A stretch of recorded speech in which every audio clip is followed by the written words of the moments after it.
First thing I want to talk about, I want to be up to date. I want to be relevant on topics. So right now it is March 6th. We just finished the Combine week. So for anyone who doesn't know, the Combine is basically a big event that happens in Indianapolis where college prospects go and they get interviewed, medically tested to make sure they're healthy, and then also do some physical tests on the field, and a bunch of the scouts, GMs, and coaches go and watch. So for the Giants, this is really important. We've been, as many Giants fans know, we have the 5th and 7th pick in the draft this year, and this could be one of the most important drafts for us in the past 5 years. We basically have just started a new rebuild with a new GM and a new coach. We have a lot of players that aren't going to be around next year that were here this year. We don't have a lot of cap space, so these draft picks are really important to us. Don't hold me to the players yet, so the research that I need to do on the draft is definitely something that is important. But I haven't really gotten around to it yet. But I do have some opinions on where I think the Giants should go, and they're not going to blow your mind. I'm not going to shake the world here in the Giants community on where my interests are. The first interest for me, or the first direction I think the Giants need to go, and I think everyone agrees pretty universally, is the offensive line. You can't really win football games without having an offensive line, and since I've been a Giants fan, we have not had a good offensive line. Last year was an absolute train wreck. You can't even tell, in my opinion, if Daniel Jones or Saquon Barkley are the answers for this team because our O-line is so bad. Besides for Andrew Thomas, who is an absolute stud at left tackle and one of the few good draft picks by Dave Gettleman. So obviously the first direction I think we should go with 5 or 7 is the offensive line. Again, I don't know the players exactly. I know a couple of them, obviously Evan Neal, but it looks like he's going to go before that. And then the other guy, Eki Ejiawu, don't hold me to it. He looks like a pretty phenomenal offensive lineman as well. And then the other direction I want to go is the defensive line, especially on the outside, on the edge. Kayvon Thibodeaux is someone who I just think that player's ceiling is through the roof. He obviously has some growth to do, but with the right coaching and in the right scheme, I think he could be an absolute stud for us. And, you've watched players like Chase Young, Nick Bosa, and you just see how they can change defenses.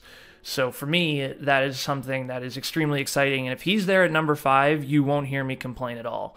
So, the offensive line and the edge are where I think the Giants have a lot of capability to draft some great players. The other thing you have to take into account, too, with the draft is what we're going to do in free agency, and not who we're going to pick up, but who we're going to let go. If you go on Giants Twitter, or if you're in the YouTube community, there's just a lot of talk right now about James Bradberry, who I absolutely adore, but I think he's due to make like $12 million this year, and we need to free up some cap space as a team. So letting him go or trading him is almost a guarantee at this point, and because of that, cornerback is going to be very important for the Giants team going into 2022, especially with our new defensive coordinator who runs a lot of heavy blitz schemes. So you need cornerbacks that can really stick on wide receivers man on man. It's not going to be a lot of zone coverage with a lot of guys in the back. A lot of those guys in the back, linebackers and safeties, will be rushing the quarterback. So we might need to draft a cornerback as well.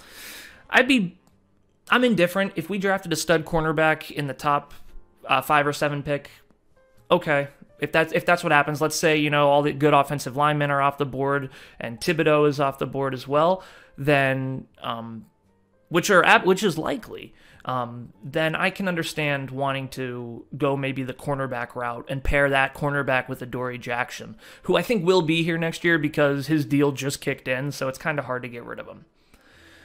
Either way, I'm really excited about the draft. There's a lot of really, really good prospects, and I think it's going to be really interesting to see which direction the Giants go. The direction I don't want them to go. So Malik Willis, the quarterback out of Liberty, is a stud. He's a stud. I was watching some of his combine film, and his arm is awesome. He seems like a really good kid.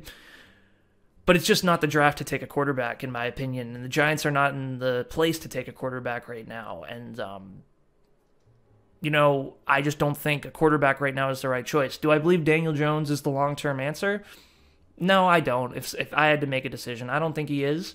But I just think there's so many other holes on this team right now that we need to fill before we put a quarterback back there, that I think picking another quarterback right now would not be the choice. Now, I'll talk about it a little bit later in this episode, but obviously Joe Schoen, our new general manager, if he thinks Willis is the guy, then you got to take him. Me personally, though, I just don't think Willis is the guy right now. I think there's other holes we can fill with really solid players. But as a Giants fan, for any Giants fans out there that don't want Malik Willis, keep hoping he kills it in the combine and in his interviews and medically and everything else, because the better he does, the more players that we need that could fall to us. So I could see Malik Willis, kind of skirting up to the top with all of this combine hype he's getting and all this Twitter hype he's getting. So that's good for the Giants, because maybe we can get one of those big offensive linemen or Kayvon to drop down to number 5 or 7, and then we can get some better players. The other direction I don't think we should go is wide receiver. There's some great wide receivers. Chris Olave is one of the ones I've been following forever.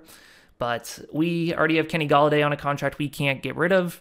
We have not Sterling Shepard, excuse me. We have Kadarius Toney, our rookie last year who we drafted, who I think has a lot of potential. So the wide receiver, we at least have two starters right now. And, the third could be a Slayton or a Shepard, depending on, what the circumstances are with them coming back. I just don't think wide receiver is a need for us right now. I think the O-line is a bigger need, and I think the defensive line is a bigger need. So let me know your opinions down below on what you think should happen with the draft.